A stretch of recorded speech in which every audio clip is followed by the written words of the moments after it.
the sort that are being brought into this event that we've had over the last couple days, and that the East-West Institute is in a position to bring into this discussion. Thank you. Thanks, Scott.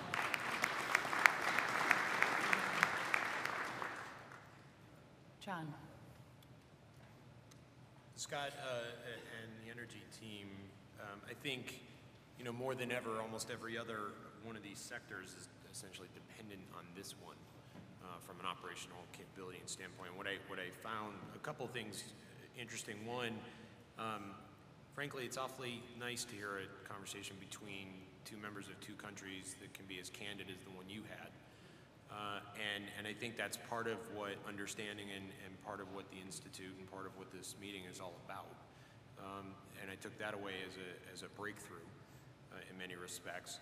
The second part that, as a side effect of that breakthrough, was that essentially disruption because of interdependence that we have between countries essentially causes potentially equal harm, whereby one critical infrastructure begets a disruptive side effect on another nation's critical infrastructure. So that interdependency to me is actually a good thing when it comes to the resiliency of it all. And then if I were to just call out one final piece, more and more in this sector in particular, it is truly an international one.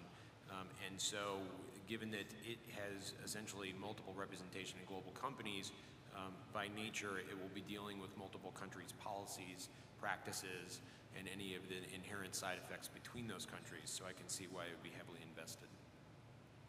Thank you. Kamlesh.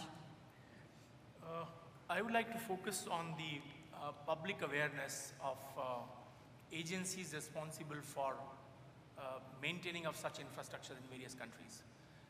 It seems, I heard a comment earlier, this was not elaborated here, that the regulatory boards in each of the countries, they need educating on security awareness, cyber security awareness. They are not serious that this kind of a catastrophe can actually happen because of cybersecurity issues. The interconnectedness, the control systems, the data acquisition systems, SCADA systems, the kind of havoc they can play. So this is something I think which needs to be focused on and would fall in the category of best practices. And already we are seeing that a result is emerging out of this dialogue that Russia and US feel the need for such kind of a cooperation. And the best practices of various areas can be taken up for adoption by other countries. Thank you. Scott, I was most struck by that we really have the energy sector as the Achilles heel of every nation and every business and every citizen. And so how do we start to think about that we can't afford to destabilize this critical infrastructure? And I heard the proposal of this, how do you facilitate the rapid cross-cultural learning of where that core expertise exists, whether it's in Russia or it's in China or it's in France or Germany or the United States? And I think that that's one key area that East-West Institute can really help facilitate, that cross-cultural rapid adoption of expertise. So thank you very much. We have two national security panels, and we had literally more than 100 people looking at the national security issues. And so we had to break them into two different leaders to capture all of the different ideas. And so I'm going to turn to Paul Schneider first to summarize what he heard from that group, and then finally with Harry Radeke.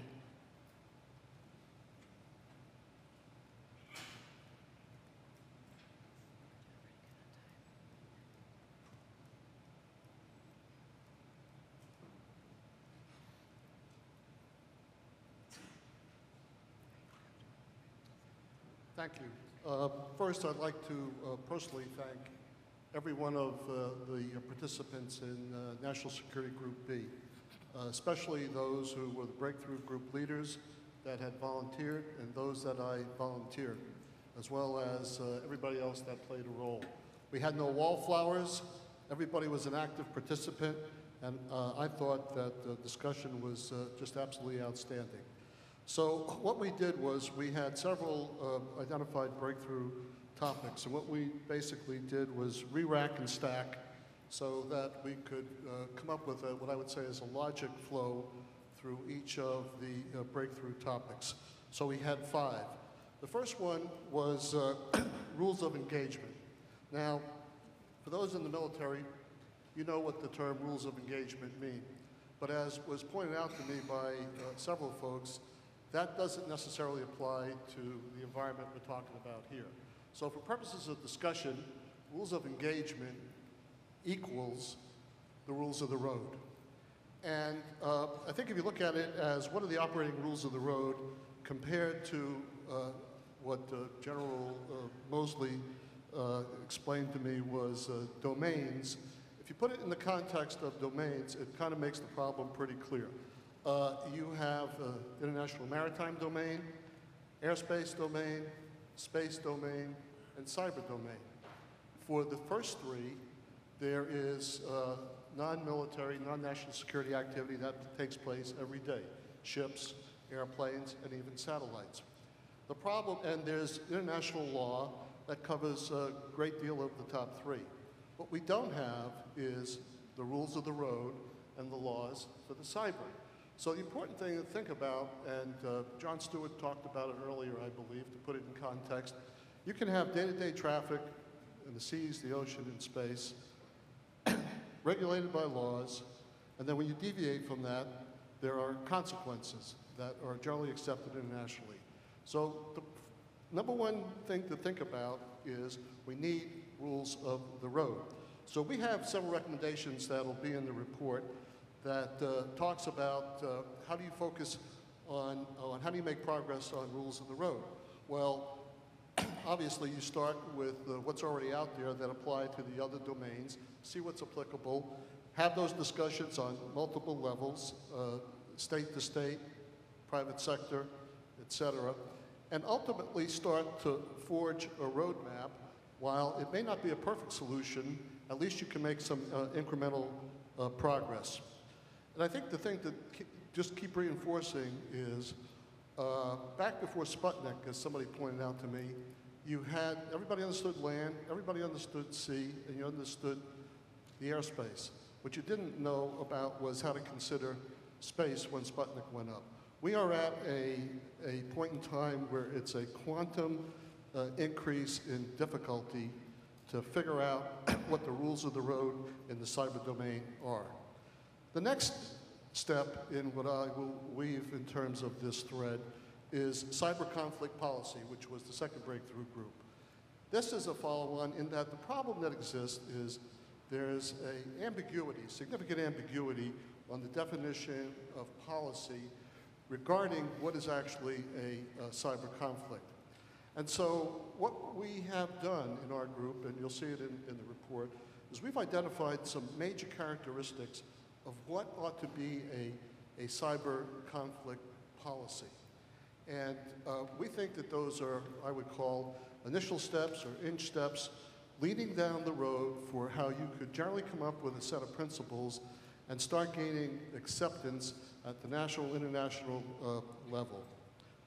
The third area or breakthrough group that we had was entitled Harmonized Legal Requirements. And so this one is pretty clear in that there's really a lack of a framework, unclear jurisdiction. You all know the issue of the borders. And I think in one of the discussions that took place yesterday, and we carried it in our group, how do you prosecute if you have evidence of cyber blood? And so the thing is that we've identified a couple of steps that could be taken by first looking at the different legislative efforts and frameworks that are in place internationally, look to see where there's areas of commonality that exist, start building on that, focus on what those gaps are, and do, frankly, a rack and stack of areas that ought to be looked at. We think that this is something, in fact, that